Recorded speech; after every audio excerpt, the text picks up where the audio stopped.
जय श्री कृष्णा प्यारे मित्रों, स्वागत है आपका एक नई और दिव्य कथा में। कल्पना कीजिए, अंधेरी रात है, चारों ओर युद्ध के नगाड़े गूंज रहे हैं।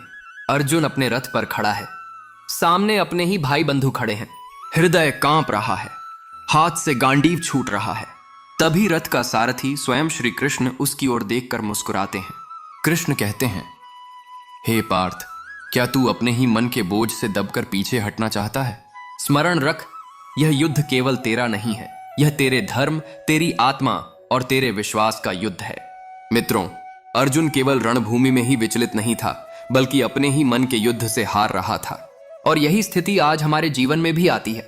जब परेशानियां चारों ओर से घेर लेती हैं, जब अपनों से ही चोट मिलती है, जब राहें अंधेरी लगती हैं, तो हम भी अर्जुन की तरह हार मानने लगते हैं। लेकिन कृष्ण कहते हैं, जिसने अपने मन को जीत लिया, उसने पूरे संसार को जीत लिया। अब सोचिए, क्या कभी आपने ध्यान दिया है कि जब हम हार मानते हैं तो असल में दुनिया हमें नहीं हराती, हमारा अपना डर, आलस्य और भ्रम हमें हराता है। इसीलिए गीता का संदेश है, उठो, जागो और कर्म के पथ पर चलो। श्री कृष्ण ने अर्जुन को यह नहीं कहा कि युद्ध जीतना ही तेरा लक्ष्य है। उन्होंने कहा, कर्तव्य निभाना ही तेरा धर्म है। फल मिलेगा या नहीं, यह भगवान पर छोड़ दो। दोस्तों, जीवन में भी यही सत्य है। आज तुम चाहे विद्यार्थी हो, पिता हो, बेटी हो या कर्मयोगी, तुम्हारा धर्म केवल अपना कर्तव्य निभाना है। फल तो समय और भगवान देंगे। याद रखो, हर असफलता केवल एक सीढ़ी है सफलता की ओर। हर दुख केवल एक शिक्षा है और हर हार केवल एक नया आरंभ है।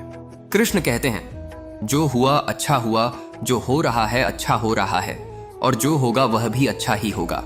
तो मित्रों, यदि जीवन कठिन लगे, यदि मन टूटने लगे, तो एक बार आंखें बंद कर श्री कृष्ण से कहो,